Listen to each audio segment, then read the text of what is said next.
برطانوی راج کے عروج پر بھی بر صغیر میں عورتوں اور بچوں سمیت صرف 1 لاکھ انگریز تھے۔ اس وقت ہندوستانیوں کی تعداد 3 کروڑ سے زائد تھی۔ تو پھر کیسے اس چھوٹے سے گروہ نے بر صغیر پر اپنا کنٹرول قائم کیا اور ایک طویل عرصے تک برقرار رکھا؟ بر صغیر پر برطانوی قبضہ 200 سال تک قائم رہا۔ پہلے 100 سال ایک private company East India company کی صورت میں، اور پھر 90 سال براہ راست تخت برطانیہ کے کنٹرول کی صورت میں۔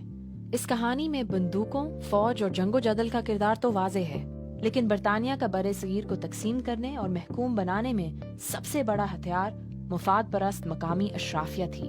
انہوں نے ایسٹ انڈیا کمپنی کی مالی مدد کی اور انہیں زمینوں اور عوام پر کنٹرول بھی فراہم کیا۔ اس ویڈیو میں ہم مفاد پر مبنی ان تعلقات کا جائزہ لیں گے۔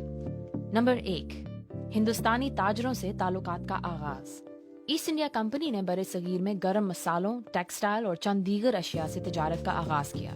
یہ تجارت بنگال کے مقامی تاجروں کی سہولت کاری کے بغیر ممکن نہ تھی۔ ہندو تاجروں نے خاص طور پر انگریزوں کی مدد کی۔ معروف جین بینکر جگت سیٹھ نے کمپنی کو اپنی کریڈٹ لائن تک رسائی دی، اور جنگ پلاسی، جس میں بنگال، بہار اور اڑیسہ پر برطانوی قبضہ ہوا تھا، اس جنگ کے بعد جگت سیٹھ نے برطانیہ اور گورنر بنگال کے درمیان ہونے والی ڈیل میں ایک بہت اہم کردار ادا کیا۔ اس ڈیل میں طے کیا گیا کہ جنگ میں ہونے والی کمپنی کے نقصان کی ادائیگی کب اور کیسے کی جائے گی۔ ہندوستانی اشرافیہ نے سمجھ لیا تھا کہ ان کا معاشی مفاد ان گوروں سے جڑا ہوا ہے، اور یہ تعلق بر صغیر میں برطانوی پھیلاؤ کے لیے انتہائی اہم رہا۔ نمبر 2، ایک وفادار جاگیردار طبقے کی تشکیل۔ اسی طرح ایسٹ انڈیا کمپنی نے ایک اور مقامی طبقے کے ساتھ قریبی تعلق قائم کیا، جس نے سامراج کے لیے ٹیکس اکٹھا کرنے میں اہم کردار ادا کیا، جاگیردار طبقہ۔ 1793 میں کمپنی نے بر صغیر میں پہلی بار مستقل زمینداری کا نظام رائج کیا۔ اس سے پہلے مغل دور میں ریاستی ملازمین کو زمین الاٹ کی جاتی تھی، لیکن یہ مستقل نہیں ہوتی تھی۔ ٹیکس اکٹھا کرنا مغل بیوروکریسی کے ذمہ تھا، لیکن اب برطانیہ نے چند خاندانوں کو مستقل طور پر زمینیں الاٹ کی، جس سے ایک طاقتور اور وفادار جاگیردار طبقے کی تشکیل ہوئی۔ پھر برطانیہ نے ان کے ذریعے زمینوں پر کام کرنے والے کسانوں سے ٹیکس وصولی کا آغاز کیا۔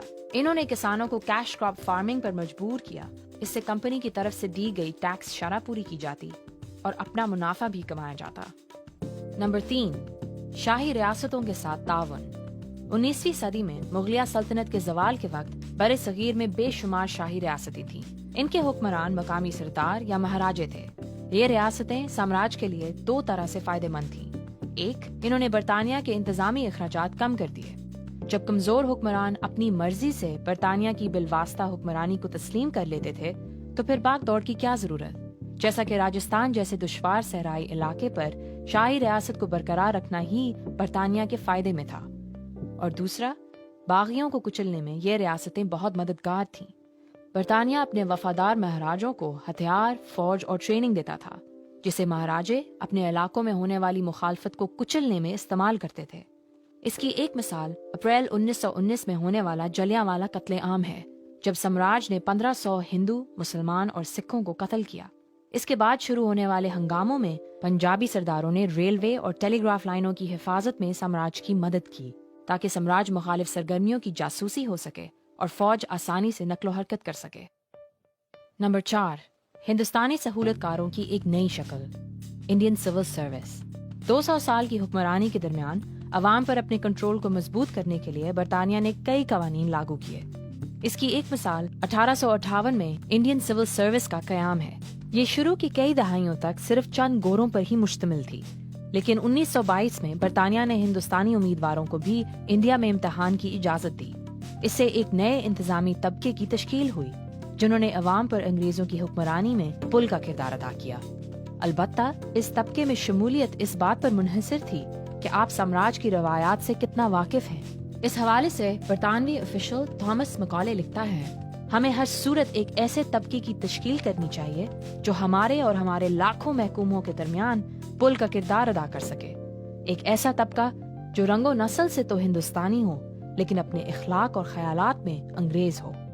برطانوی استعماریت کی کامیابی کی وجہ ان کے بد دیانت معاشی، سیاسی اور انتظامی منصوبے تو تھے، لیکن ان میں اہم کردار مفاد پرست مقامی تاجروں، زمینداروں اور مہاراجوں کا ہے۔ یہ لوگ طاقت حاصل کرنے کے لیے اپنے ہی ہم وطنوں کے استحصال میں ذریعہ بنے۔ اس کی ایک مثال وہ ہندوستانی تاجر ہیں